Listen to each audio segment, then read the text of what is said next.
In the 87 hours that it took me to beat Elden Ring, I was put through an absolute ringer of emotion. A fair amount of sorrow for the hundreds of thousands of lost EXP stolen by some of the toughest boss encounters FromSoftware has ever conceived. A lot of anger, especially at these assholes. Ooh, I hate these guys. And exhilaration from finally getting through that battle that I had been stuck on for an hour. But more than anything else, I was in near constant awe from the many absolutely jaw-dropping vistas, by the sheer scope of an absolutely enormous world, by the frequently harrowing enemies, and by the way in which Elden Ring nearly always found a way to reward my curiosity with either an interesting encounter, a valuable reward, or something even greater. FromSoftware takes the ball that The Legend of Zelda Breath of the Wild got rolling and runs with it, creating a fascinating and dense open world about freedom and exploration above all else, while also somehow managing to seamlessly weave a full-on Dark Souls game into the middle of it. It shouldn't be a surprise to anyone that Elden Ring ended up as one of the most unforgettable gaming experiences I've ever had.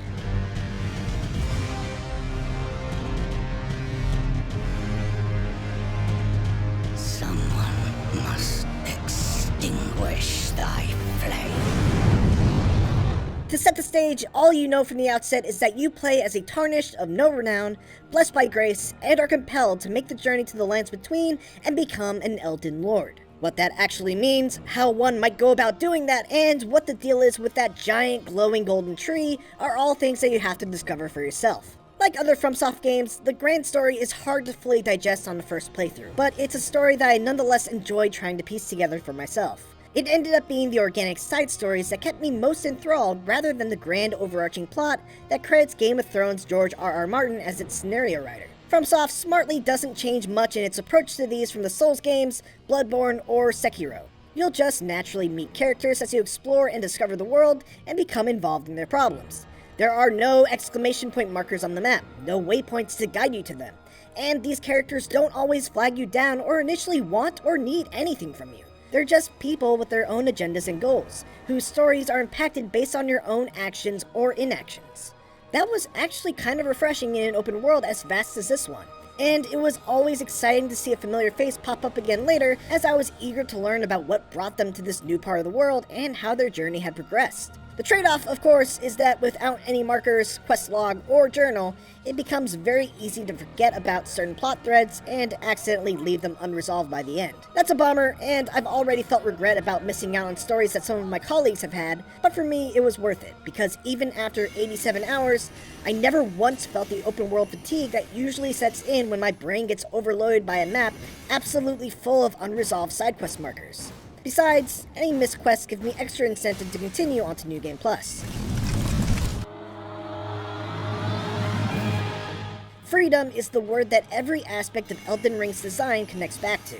From the moment you set foot in Limgrave, the first of many interconnected regions of the lands between, you are completely free to go wherever you want. And sure, that's far from a new concept in an open world game, but the way it's handled here is truly extraordinary. If you wanted to, you can be an explorer and spend hours upon hours in just Limgrave, delving into every mini-dungeon, fighting every boss, discovering every NPC, and leveling yourself up to better prepare for what's next. Alternatively, you could follow the Light of Grace, guiding you toward the main path and the first major dungeon. Or you could find a hidden path to a new region that's meant for higher levels and completely bypass the first major dungeon entirely. Maybe even steal yourself a cool weapon early while you're there. Again, this is not unprecedented, but a few things set Elden Ring apart from games like Skyrim that provide a similar openness. For one, Elden Ring doesn't scale enemy levels to your own at all, so jumping into a later region means you're always dealing with stronger enemies, making the risk-reward prospect of doing so very real. But perhaps more notably, the way its different areas are connected makes finding these new ones more than a simple matter of choosing a direction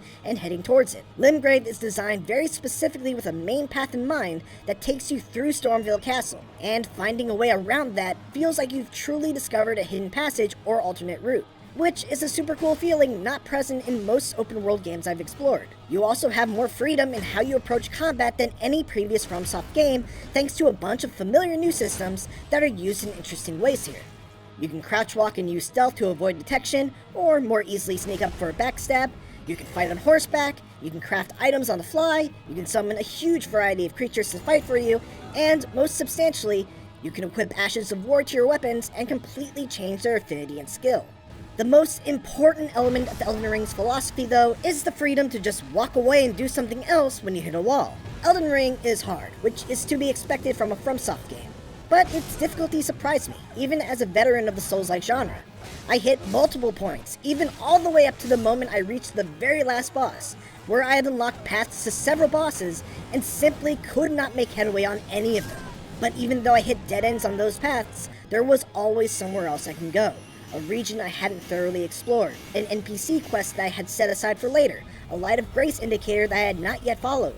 There was never a point in Elden Ring where I was at a complete loss of what to do, and every time I explored those other regions and followed those alternate paths, I would find new gear and items, level up my stats, or learn new spells or skills that would eventually give me the extra edge I needed to power through a boss that had given me problems.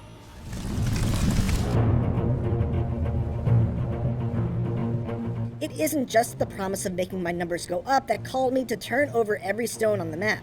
The Lands Between is positively brimming with riches, intrigue, and danger at every turn. Much of what Elden Ring's open world does well can be traced directly back to things that made Breath of the Wild stand out from the many open world games that came before it. It's that same feeling of starting out in a world with little explicit guidance, finding something that piques your curiosity on your own, doing whatever it takes to get there, and then being rewarded for that curiosity. The big difference is that in Breath of the Wild, I could usually predict what's going to happen when I get to that orange glowy thing off in the distance. I'll do a puzzle, unearth a shrine, do another puzzle, and probably get a cool temporary weapon and spirit orb. That's not to take anything away from Breath of the Wild, it was awesome, but that pattern became somewhat routine by the end. In Elden Ring, by contrast, very rarely did my predictions ever come true. I'd head to a lake and all of a sudden get ambushed by a dragon. Follow a river expecting to collect some minor crafting materials, only to find a dungeon filled with enemies and traps. Enter a cave and get jumped by little goblin men. Or take a seemingly unimposing elevator and find that it just keeps going down further and further and further until, well, you'll have to get there yourself to find out. Best of all, each of these little excursions rewards your curiosity with something worthwhile. That could be a new weapon, a new Ash of War, a valuable consumable, a new creature for you to summon, a new spell, or a new NPC to talk to. There are so many valuable rewards available that I never felt disappointed by my prize, regardless of the amount of effort it took. But the thing that's most impressive about Elden Ring is that in between all of this brilliant open world design, there are a handful of legacy dungeons that still deliver those wide linear levels that Souls fans have come to expect. These are gigantic castles, forts, manors, underground labyrinths, and more that are packed with secret areas, challenging bosses, and multiple paths that are linked by one-way shortcut doors. If they were all strung together without being tied to an open world, they could probably exist on their own as Dark Souls 4. Bottom line, Elden Ring's open world exploration is a new benchmark. It's constantly exciting, rewarding, and full of moments that made me go holy shit in a host of different ways. As far as combat goes, Elden Ring is certainly closest to Dark Souls 3 when compared to other games in FromSoftware's library of action RPGs characterized by weighty attacks, careful stamina management, and a bit of a slower pace than games like Bloodborne and Sekiro. The two big new additions are the ability to use a guard counter by blocking an attack with your shield and then immediately pressing the strong attack button to follow up with a crushing strike that can leave weaker enemies in a crumpled state, and the jump attack that gives melee wielders a new type of heavy attack that can also be used to stun enemies and leave them open for a critical hit. They're both great additions that offer melee classes fun new tools, but for the most part, FromSoftware has certainly adopted a if it ain't broke, don't fix it approach. What really makes the combat in Elden Ring so good, though, is its enemy design and variety. Not only are a fair number of them horrifying, but some of these baddies are absolutely vicious, coming at you with wild swings and combos that seemingly go on forever and can hit from 10 feet away. Yeah, like that. And he's still going. Others are more methodical and hide behind their shields to wait for the right opportunity to either parry you or catch you while you're winding up. Others still are weak, but can be huge threats when they ambush you with a grab that kills you in one hit. Many are designed to punish those who just mash the dodge roll button without care, which makes Elden Ring a very hard game. But it's a good style of difficulty. One that's less about fast reaction speeds and twitch reflexes, though those certainly help, and more about learning, adapting, and finding the planted weaknesses in enemy attack patterns. Deciphering those tells and acting upon each moment of opportunity is a large part of why these games are so much fun. And then there are the bosses. I don't want to spoil them, but there are a handful that are some of the most visually and mechanically impressive FromSoftware has ever crafted.